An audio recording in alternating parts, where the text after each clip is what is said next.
going to ask everybody who shows up, what did you think about the most recent High Tide earnings call?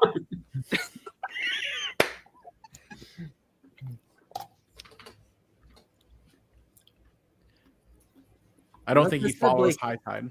I'm not a fan of High Tide. I think the cannabis industry is trash, man. And capital mindset, that is why it's on sale for cheap. You ask me that, you're like, why is it so cheap? And I'm like, there's a lot of sour sentiment on the industry. No, I mean, makes sense. That's why anything would be cheap. I mean, it's also mostly retail investors. So yeah, but I don't mind if sentiment's sour. I use the falling knives method, so I buy stocks that everybody hates.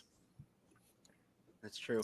WeTire. What do you think about? Unfortunately, he's online lying to us, and as a father of Asian daughters, I really struggle with the fact that he is always creeping on young Asian women. That's why I told the camera and the tactical shoe shiner. Listen, I called them out.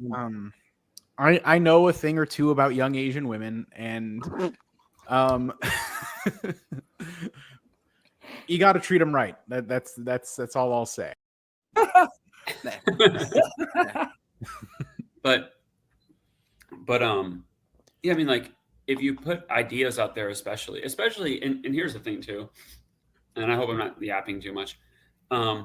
Within finance, especially when you're talking about telling people or giving them opinions, it's opinions, not advice. But if you're like telling them like, hey, I really like this stock, you should buy it. Like, you better be open to criticism, because you're literally telling people, I just finished, I was listening to that, the BBY, like YouTube video by, he did the GME one first and then he just did BBY. But there's literally people, like, they were telling, like, people's families, like, they put all their money, they took out credit card loans to buy Bed Bath & Beyond, because they thought like even after bankruptcy it would come back. That disgusted me. Yeah. And so like, but like, I don't know. I could be just being too generous. And that's why I'm an idiot. But I don't think the language barrier is the problem. I think he's just really hard-headed, and he refuses to be anything but stubborn. And and then there's the whole, like, because he's the leader of his own little group there. And so when you're stuck in like a leadership role for a groupthink activity, you end up adopting all the aspects and tenets of like fascism, which is where he went down. He's banning people. His word is law. His authority is everything. You cannot question him. And if any tiny little question is a criticism of him, and you're gone. By the way, do you have any DL things that Jay said about Kemmer you can release on tonight's Cash Flow Kings? So the behind the scenes stuff, like when we talk to Jay off camera. Yeah. So the first the only thing I'm going to comment here on this is the first 4 or 5 times Kemmer was brought up, Jay was like, who? And that would be like psychologically devastating to Kemmer to like many months after his love letter to Jay video, Jay was still saying to us, who? Many months. It's funny because I'm getting a Rexture shirt, but go ahead.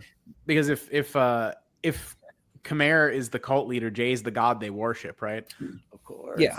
Yeah. And to be unseen is like not a good position for him to be at, where he's literally devoting whole videos to Jay Pestroshelli and these strategies, and then Jay is. They're just under the radar for Jay. Jay's so focused on his day-to-day job and his life and running his fund and stuff like that. He's not paying any attention to these YouTubers. But it's funny you mentioned that the way that his community is structured, like a fascist state.